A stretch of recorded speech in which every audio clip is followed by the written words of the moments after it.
Hey everyone, this is Scott. And before we get into today's episode, I just want to say a thank you to our listeners who have stuck with us this year. After Andy's long reign as host, I took over hosting duties and I really didn't know what to expect earlier in the year, but you've stuck with us, you've given me a shot, and I've had a lot of fun on this podcast this year. And I'm really excited to continue to develop the podcast into next year. A quick thanks to all of our guests that have appeared on the podcast. I and we at SiteVisibility really do appreciate the time you take out of your day to share your experiences and your expertise with us. And I'm sure that's something our listeners share as well. And I'm a podcast listener, so I know how important podcasts have been for me in 2020. And whether that's just for education, entertainment, or escapism, you're giving us your time, and that's something I'm really conscious of. So I want to make sure that I continue to bring you the most interesting marketing insights and advice into 2021. I've got a few quick requests before we get started with the episode today. I really want to get to know our listeners a little bit better. And so if you're listening and you're a regular listener, I want to feature you on the podcast. I want to get to know you better. So whether you've learned through our podcast, whether you've just got a growth story to share, marketing advice to share, if this is something you're interested in, please just message me at scott.colenutt@sitevisibility.com or hit any of our contact options that I share in the show notes, as I'd really like to hear from you. The second thing is just to review us. I don't really ask for requests to review on every episode. I think that can become a little bit irritating, but it's the end of the year, and if you've stuck with us and you're really enjoying the episodes that we share and the knowledge that we share on our podcast, please do take some time to review us on your platform of choice. That really helps us out. And lastly, if you're looking for an agency and you want to grow your company through marketing in 2021, don't look any further. We're here, we practice what we preach, and we produce this podcast, and we have produced this podcast for a long time because we want to share insider tips and advice in marketing and make that accessible to everyone. That's something that carries through right through our agency. And so if you're there, you're thinking about hiring an agency next year to work with, please get in contact. Again, all of the details are in the show notes. And for now, I'll just wish everyone a very successful 2021. I hope you've enjoyed your holidays and that you all stay in good health into next year as well. And thanks for continuing to listen. This is Internet Marketing.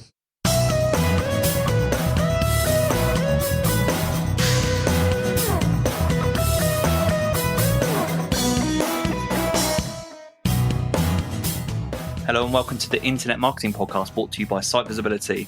Today I'm here with Kirsty Hulse and we're going to be talking about all things humour in leadership. And it's 5 p.m. on a Friday night on I think it's the 18th of December. I know for me this is this is definitely going to be the last podcast I think I'll record for the Internet Marketing Podcast this year. And it's one of the last things I have to do in my working year. So I'm somewhere at the moment between elated and deflated. It's a really weird place to be. I imagine a lot of our listeners are in that place too. And Kirsty, I saw, I think it was a LinkedIn post from you where you were talking about all of the Zoom recordings, webinars and things that you've been on this year. So I imagine you're in a pretty similar place. Scott, I am running on fumes, but I'm exactly the same. You are not getting me at my best. Your listeners are not getting me at my best. So it's only downhill from here then? It's just downhill. It's downhill from here on out. I'll be slurring and babbling nonsense. No, same as you. This is I think my last thing to do. I've got a few more bits to wrap up. In between elated and deflated, could not better articulate exactly where I am. I'm a shell of a woman. And I'm so happy. So for our listeners, Kirsty, you may have heard Kirsty from the marketing world.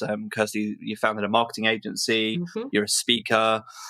You're founder now of Raw Training, and I'm sure we'll go into talk about training and coaching and that world. But before we go into depth about humour in leadership and creativity and maybe marketing, do you want to provide a brief introduction to our listeners about you, the mission you're on? Of course. So, yeah, like you said, so I started out in SEO and digital marketing in the agency world, was in that space for a long time. And I started speaking and I was speaking at lots of events. I was, back in the day when I first started speaking, maybe 2009, 2010, I was nearly always the only woman.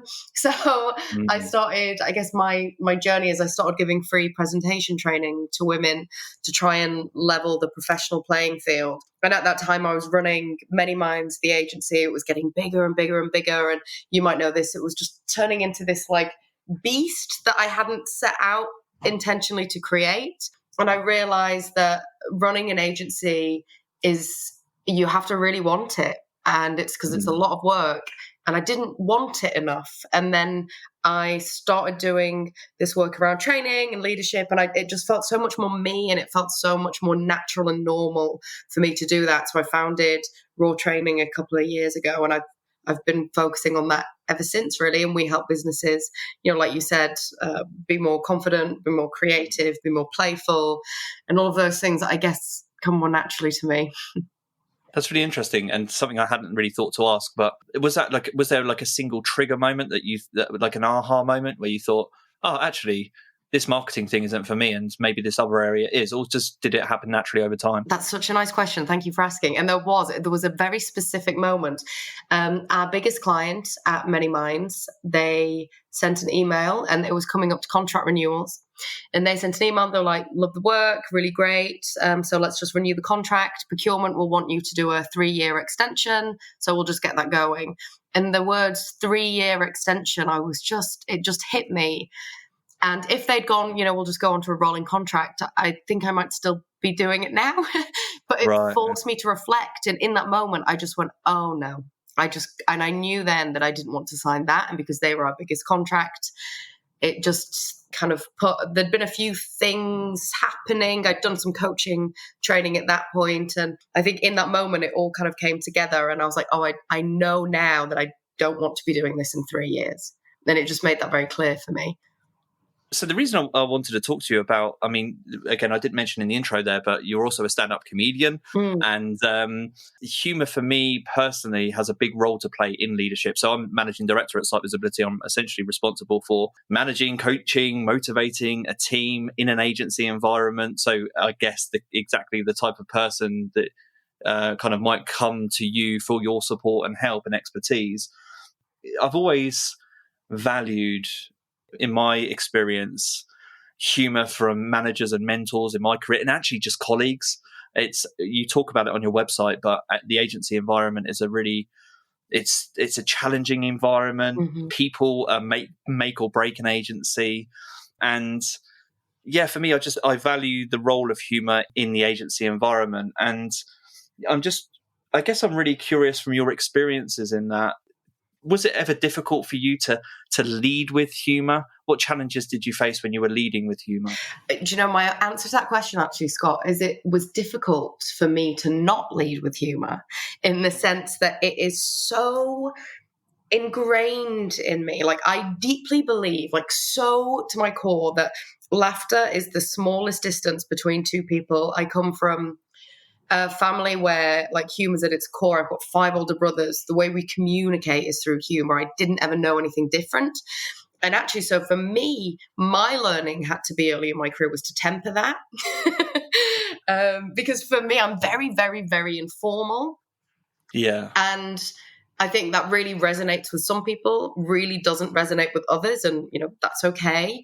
And so for me, my challenge was to figure out how to find that balance between humor, play, silliness, and still being considered to be taking things seriously and to be competent. They're not mutually exclusive. You can absolutely do both. But I think there's a line, and I think that's a line I am always walking. And I wanted to know, I was touching on, so you just mentioned you've kind of always been playful, always had that, I think, with your siblings you just mentioned there. And I wanted to know whether and I don't know this from reading about you, whether stand-up comedy came from your exploration of exploring that playfulness, or whether you intentionally went into that field at that particular time to when you had the idea to kind of coach and to be a motivational speaker and to get into that world.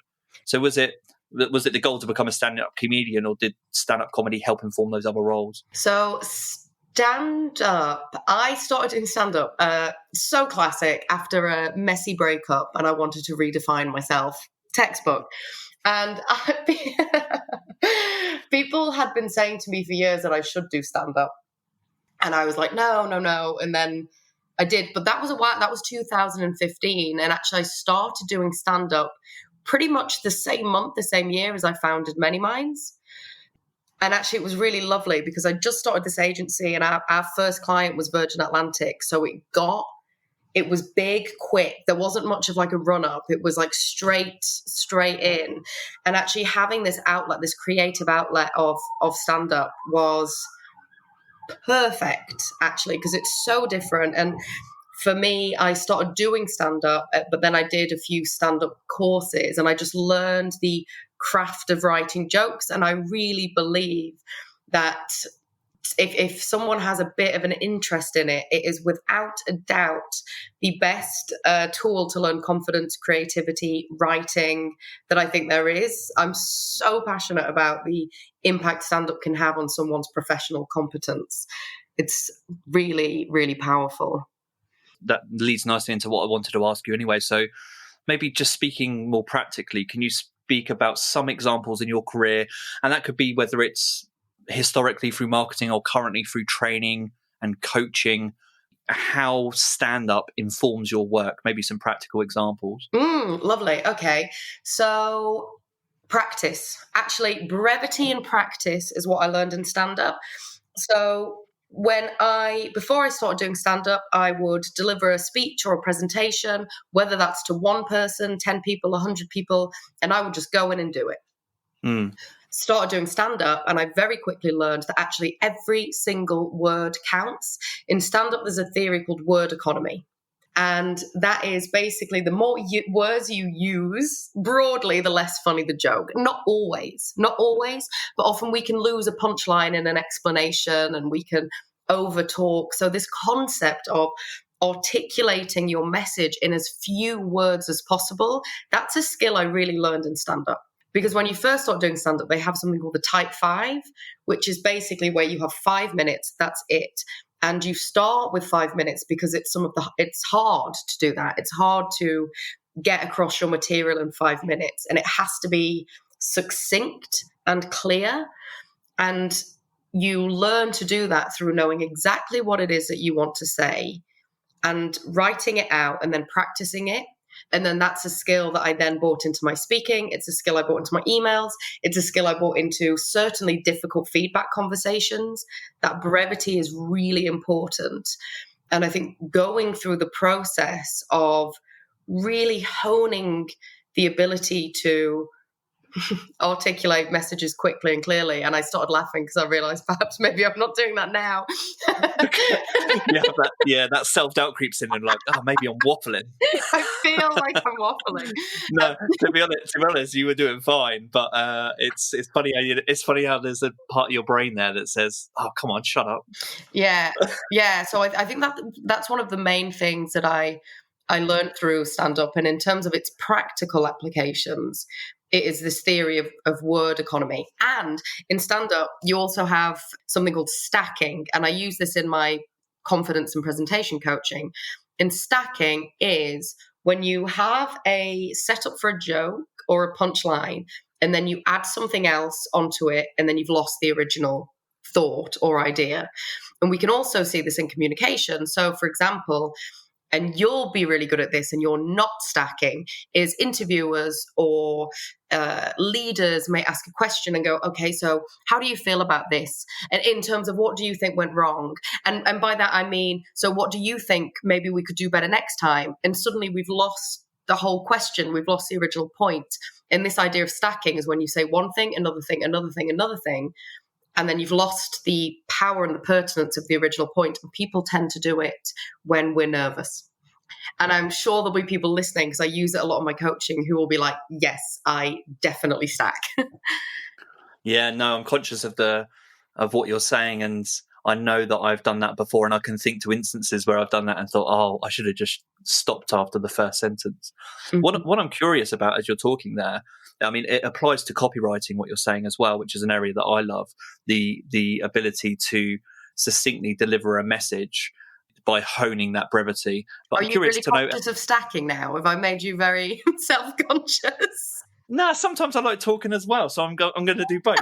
I'm going to face it head on. So the other thing that I'm curious about is, you made me lose my train of thought. The other thing that I was curious about, are there any stand-up comedians that you think apply that particular practice really well? Oh, all of them. Do you think it's something applicable to all comedians? Every single word a stand-up utters is considered. Every single one. No word goes wasted. And if anybody here is a fan of a stand-up and maybe goes to watch a show twice and you watch exactly the same show, exactly the same word, every single word is important. And so I think that idea that there is no unimportant adjective, it all amounts and it's all equally crucial, I think is a really nice idea and theory to think about in marketing. Like even in Instagram captions, this stuff really counts. And even the principle you're saying of brevity, even if not used in the role of humor. So let's say you're a leader, you've got to have a difficult conversation. Maybe it's a performance-related conversation or a conversation with a difficult client. Do you think that principle can still be applied to deliver a message powerfully? Completely, especially if you think about setting boundaries, so setting professional boundaries with clients or with each other. That's one of the main things we have to do. It's one of the hardest things we have to do. And I'm kind of overlapping maybe into another area now, but I think that's okay. That's fine. And so when we have these difficult conversations, it doesn't feel good. Like it really doesn't feel good. And if you're saying to a client, for example, that they are delaying the project because they're disorganized and not replying to your emails quick enough. Like I know we all have worked with a client like that, and you actually have to set that boundary. Often without the brevity, we'll say things like, I think it would be really good if maybe we could have a time in the diary when you could get back to us, because it's going to be really important that if you can sign off on this work, and the quicker you can sign off on the work, and the more we can do, and then we'll be able to deliver those better results. Versus, is it possible in the future if you have a 4-day window when you can sign this off? Is that something you can do? Thank you. And it's so much more powerful. And when we think about setting boundaries and having difficult conversations, keeping them short and succinct is really key, I think. And the way we do that is through practice and consideration. Going back to the role of humor in conversation. So I think of humor, and I think most people think that, humor is probably really powerful in terms of diffusing a difficult situation. But are there any other roles, particularly in agency environments, because that's the world that you kind of work in and train in? So the role of humor in agency environments, beyond just diffusing situations, that you think can be really powerful for?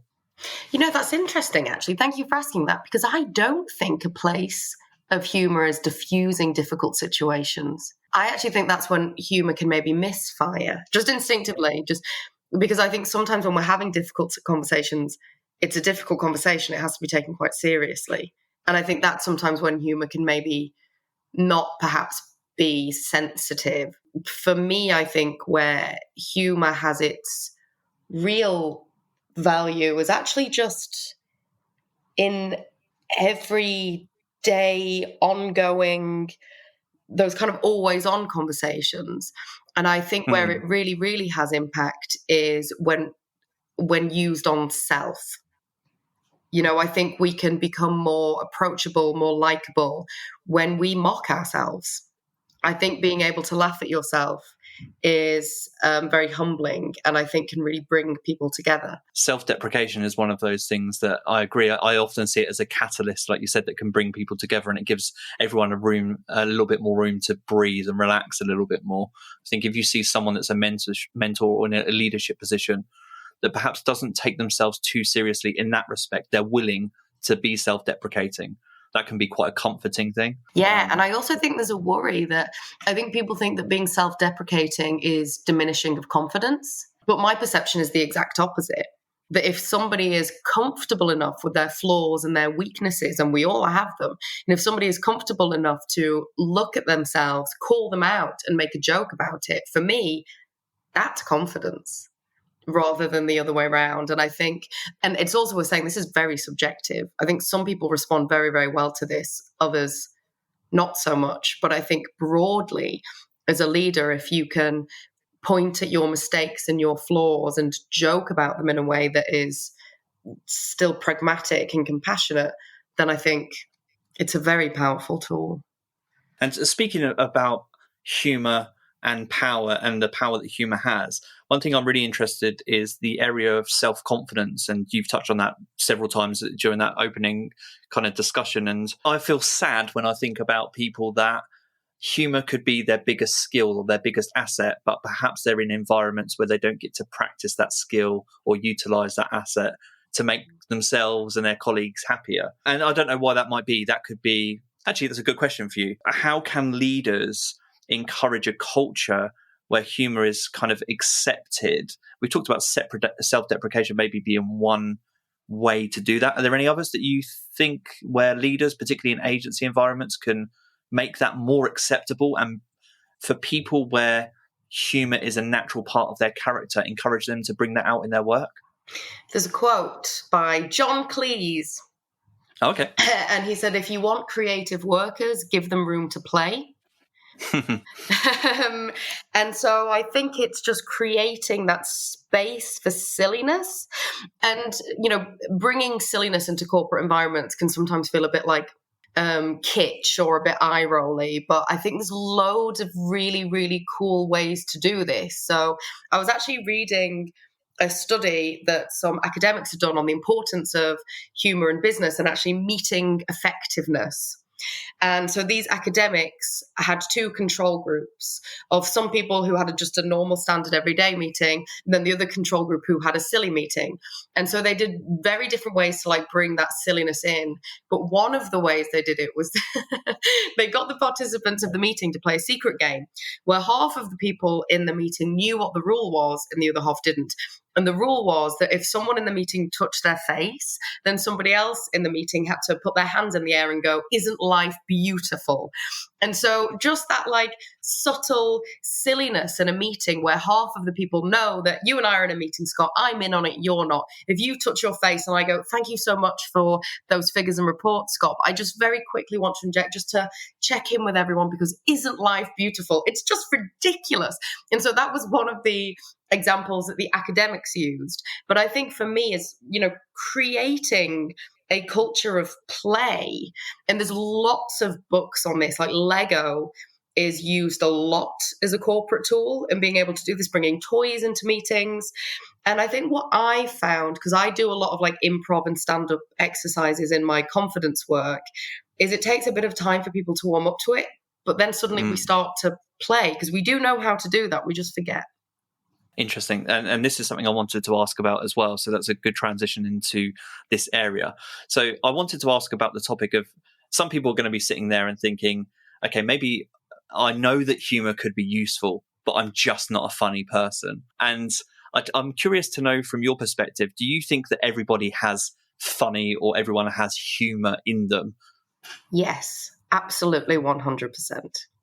Yeah. So you think it's just the culture that needs to bring that out in them? Yeah. And I think sometimes we think of humor as being the creators of humor rather than the receivers of humor. And so it's not about being funny. You know, we don't all have to be able to write a joke or make a room laugh. Although I do think everybody can. I think everybody has that capability. Some are just more comfortable with it than others, and that's okay. We're all super different. But I think I don't think there is a person on the planet who cannot laugh. It's our most true genetic expression, I think. And so I think it's just about creating the ways in which we can just ease the reins a little bit in workplaces. And I often think that comes from the top down. And just allowing a bit of, and I think I keep coming back to this. I think maybe rather than humor, it's it's more of a play, because humor feels a bit more structured, whereas play is a bit more of an open expression. I want to speak in practical terms. I'm actually thinking about myself in this situation. So, and there's going to be other agency owners. Again, it's tough in an agency environment as it is at just life in general, just because it's busy, dynamic. I think somewhere you reference on your website that's typically more of a most agencies are made up of younger staff. Mm-hmm. Younger people go through different things, older people, and there's you're at that point in your career in your 20s and 30s in particular where you don't really know, kind of a lot of people don't really know where they're going, or they're just finding their own character, they're finding themselves.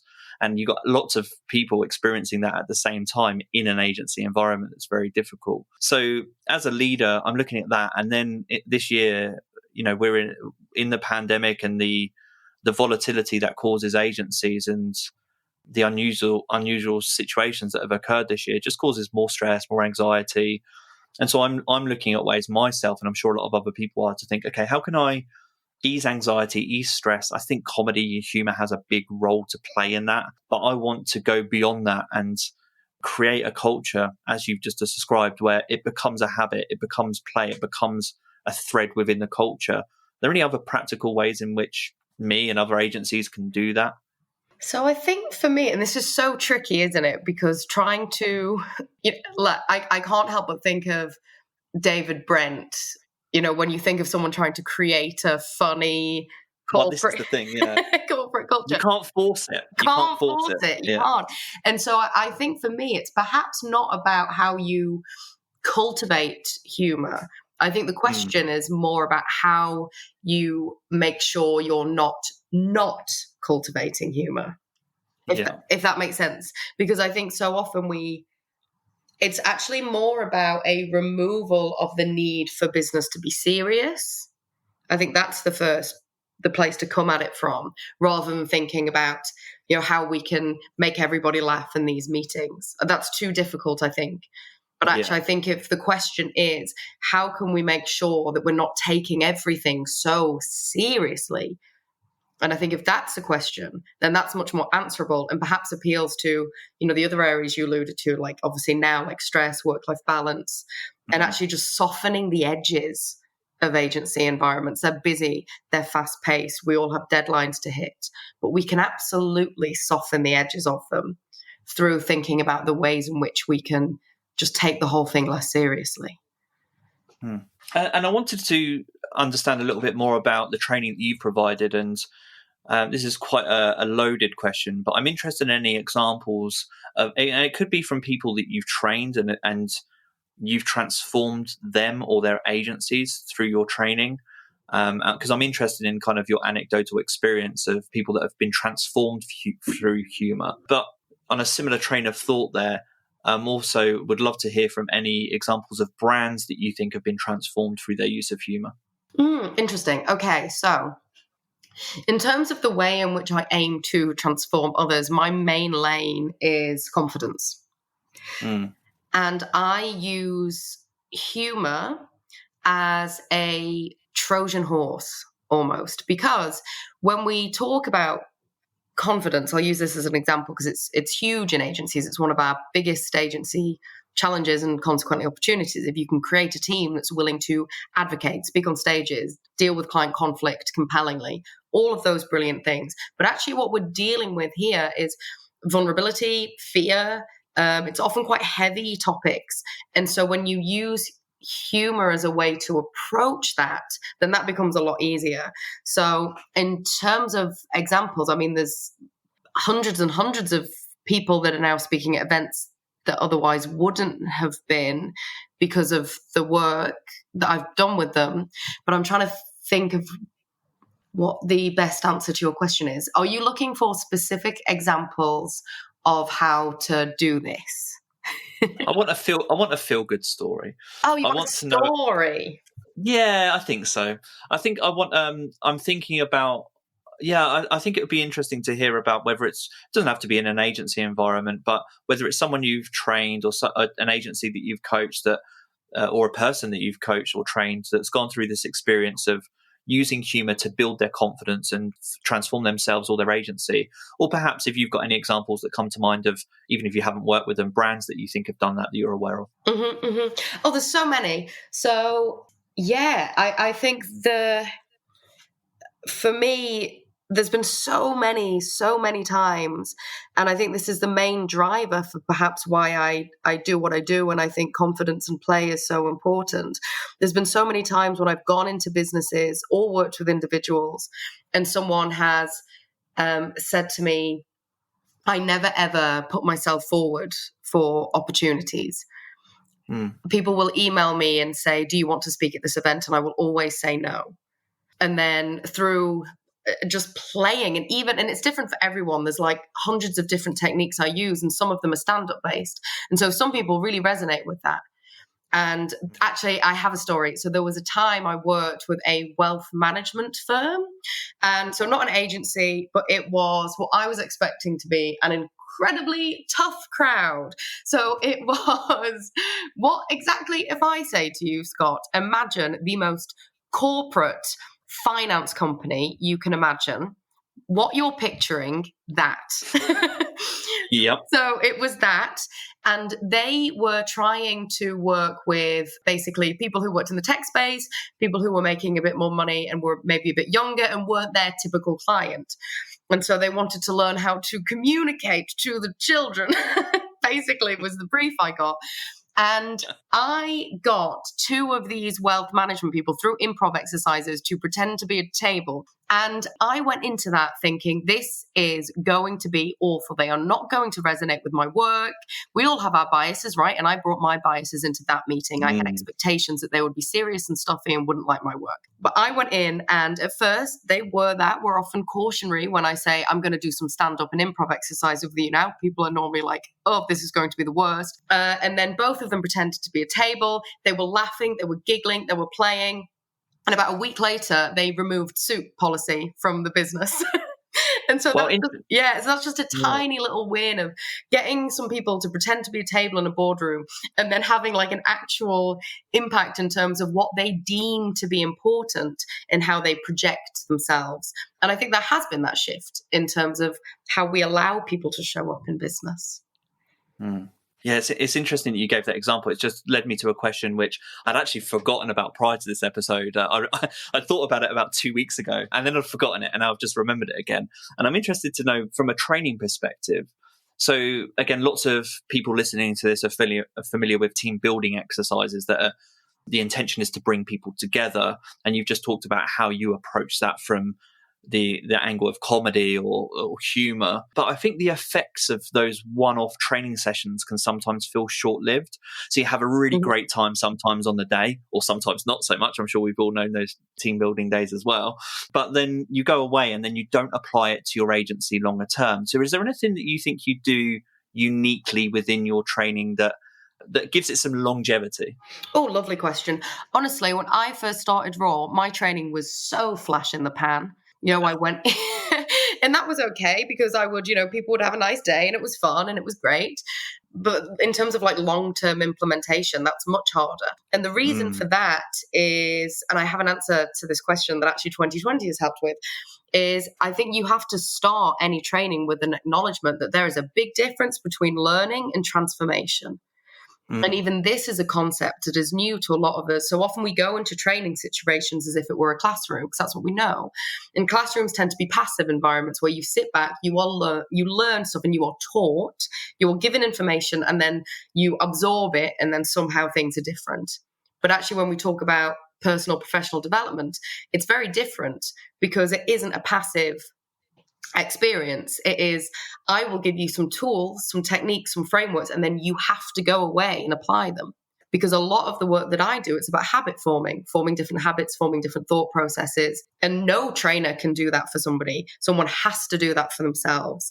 And I think that is the fundamental difference between transformation and learning, because we don't deeply change based on what we know. We deeply change based on how we feel. So we have to take whatever tools, techniques, exercises, and maybe I'll share one at the end that might help the listeners. Tools, techniques, exercises, and then go away and consistently reapply to change learning into transformation. I'm interested to know, one thing that people go away and apply in context of what you were just saying. Okay, perfect. Right. Yeah. So one of the a stand-up specific exercise. One of the things I really, really like to do is it's called the expert game. And people have a lot of fun with this. And you will have random topics. So some of the topics I use, for example, is interior designs for £5 or less, the reason everything your parents tell you is a lie, why clowns are evil, the real reason dinosaurs don't exist. So you come up with silly topics like these. Another favourite topic of mine is kitchen utensils throughout history that never caught on. And then the idea is you get together as a team and everybody has a minute, just a minute, and you have to present to the room as if you were an expert on that topic. And the reason, and so you get people opening up, talking, playing. It's a really brilliant exercise to train us. It is a skill to think on our feet. One of the best things improv can teach you is the ability to think on your feet under pressure, a very valuable skill if you work with clients. And so that's a really simple and easy game. And you go around the room, everybody has a minute. And the reason I like it is because it's so much easier than you think it is. So much easier than you think it is to talk about, why. I had one time somebody told me in this exercise that the real reason dinosaurs don't exist is just because of a deep sense of sadness and boredom. And they went off on one, and like the room was just crying. And the great thing about this is a nice way to bring humor into the workplace where nobody's trying to be funny. All you're doing is trying to talk on a topic you know nothing about for a minute. It's easy and it's silly. And so that's, I think, a practical thing maybe some people can try. I love that. We were just playing in our team the game, what's it called? Quicklash, which is you come up with kind of you get questions like that and have to respond to them as a team, and then you vote on your favorite answer. That some of the principles are the same, apart from I really love the role playing element of speaking about something seriously that you know nothing about. And as I'm saying that, the little voice in my mind is saying, "You do that on the podcast every week." To me. Our natural inclination is to script it. The moment you set the parameters of the game, our brain starts to script it. So you have to do it really, really, really quick so people can't script it. And then you ask other people around the room to introduce that person as the expert. So people start saying ridiculous things like, "Welcome to Dinosaur Conference 2014. Today we have Professor Tiddly Pops." And people just say stupid stuff when you put them on the spot, because that's what we do when we're playing. We're still all just children in suits. In this area of resources and exercises, I'm interested to know from you if there is anything else. It could be in the area of leadership and humour specifically. It could just be leadership. Any resources that you'd recommend to our listeners? Oh, lovely question. Thank you. So, yes. There's tons of stuff, but I think for me, there's a book called How to Be a Great Stand-Up by Logan Murray. The reason I like it is it doesn't matter if you ever want to do stand-up or not, but it has lots of games and exercises in it, which you can apply to loads of different contexts. It has writing games, creativity games, and it's just a really brilliant book for any leader to read, actually, to think about how you as an individual can reconnect to your sense of play. There's a book called a professor called Dr. Robert Epstein, who's done lots of research on play and creativity. And he has a book called The Big Book of Creativity Games, I think. And that's huge. And it has so many different exercises and games that you can play. And it's all research based. Like, he's a Harvard professor. Like, he knows his shit of things that he's done as a researcher to allow people to use play as a way to unlock creativity. So I think those are the two main ones that come to mind that I think are easy to read and very practical and have things in there that you can immediately go away and apply to your business. Amazing. Thank you so much for taking the time out today, for putting a bow on this episode for me as my Christmas present. Christmas present to our listeners. Thank you so much. Although I say that this episode probably won't be published for another couple of weeks, but still the sentiment is there. But before I let you go, do you want to let our listeners know where they can find out more about you and Raw Training? Oh, yes. So my name is Kirsty Hulse, and I'm incredibly findable on the internet. So Kirsty Hulse, my name is Kirsty Hulse, and if you follow me on social media, that tends to be where I share most of my things. Brilliant. Thank you so much for your time. This has been the Internet Marketing Podcast. Thanks, Scott. Thank you for having me.